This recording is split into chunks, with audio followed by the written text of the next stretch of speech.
Tuesday Insights. Danielle Noyes here. Start of a new month. Can you believe it? Stay tuned for our July monthly forecast coming out later on today. Here's what we'll cover in this video. The all-important update as we lead into the holiday and the upcoming weekend.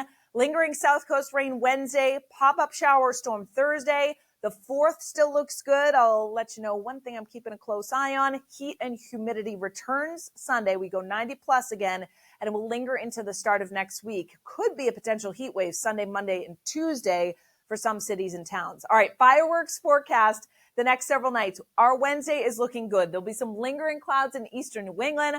We're going to be around 70 for a New England-wide average. Thursday, any action that does develop during the afternoon, I think will be dwindling by sunset. So an isolated shower still can't be ruled out. We're in the 60s.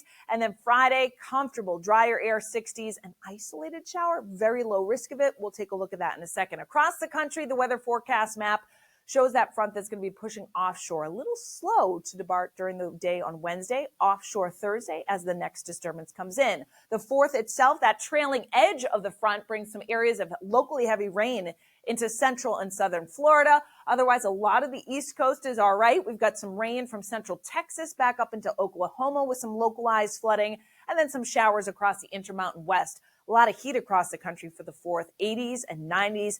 Much of the country, the cool spots, the West Coast, and also the Northeast. Not that much cooler. It's all relative, right? So 70s and 80s as opposed to 80s and 90s. Now, yesterday I showed you the jet stream. Today I want to show you the vorticity, the atmospheric energy high in the sky that helps drive our weather. And that's represented here by the yellows and oranges. So we've got one little bundle of energy that's swinging through with the cold front today that Matt talked about this morning, and 1 degree outside today in Noyes' notes.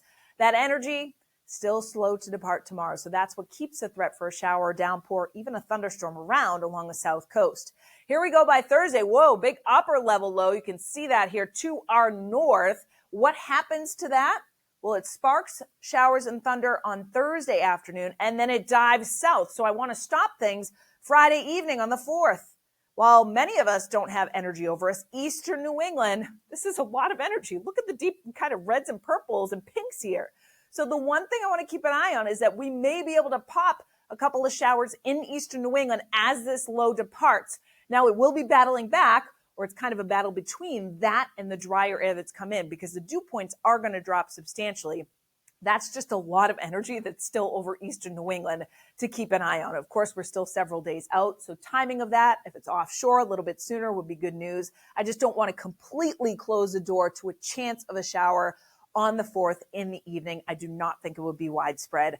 Ridge builds in for the second half of the week, and that's the warmth and the humidity that's going to return. So shower, downpour, yes, keep the umbrella handy along the south coast tomorrow. Cape Cod especially, South Shore. There may be some brief heavy downpours as the front kind of slowly departs. Next disturbance, so on Thursday, we get pop-up action, scattered showers and thunder. Isolated strong to severe thunderstorm is possible on Thursday. Downpours, brief damaging wind gusts, lightning. So it is worth having our app location and alerts turned on in case any warnings pop up. Here we go for the 4th, a pleasant day. Temperatures 70s to low 80s. The one exception, I showed you that upper level energy. Over Maine, there'll be some scattered showers and downpours and maybe just a blip. Did you see that go by? There's not a lot of precipitation that's putting out, but during the evening, there may be a stray shower, a brief one in eastern New England that comes through. Saturday and Sunday feature a filtered sunshine kind of look as the warmth returns. So there may be a shower along the immediate north country Saturday night, but both Saturday and Sunday look mainly dry. Saturday is going to be in the 70s and 80s with lower humidity. Sunday, on the backside of the high, we get that humidity to come back and the heat, and that's when highs go 90 plus. Not quite 90 for our Wednesday, but close to it, 85 to near 90 in many areas in central and southern New England. 70s to right around 80 along the south coast to Cape Cod. I do think the wind is just light enough. We do get a sea breeze. It may kick in at times during the afternoon. Sox forecast for Wednesday, 80s dropping into the 70s. We get the game in no problem, really pleasant. A lot of clouds around, and then we get some breaks, particularly towards the tail end of the game. Temperatures drop back into the 60s for most of us for Wednesday night as the skies clear out. Sunshine to kick off our Thursday. Building clouds. We still go 85 to 90. 70s to lower 80s along the south coast, scattered showers and thunder. Yes, start to pop as early as late morning and midday in western and northern New England, and they'll spread south and east. Again, not everyone sees a storm, Not every storm will be on the stronger side, kind of classic summertime stuff. 4th on Friday, 70s north, 80s south. There will be filtered sunshine at times. The most sun in southwestern New England. That's where we go 80 to 85. Couple of showers northern New England, Maine especially, and then we'll watch that in eastern New England towards the evening. Saturday highs well into the 80s with sunshine and some high thin clouds. So think those wispy cirrus clouds able to filter the sunshine a bit. Same goes for Sunday. Hazy, hot, and humid. We go 90 plus in many areas, and that heat is going to stick around for the start of next week at least. You can track it all, of course, in our app.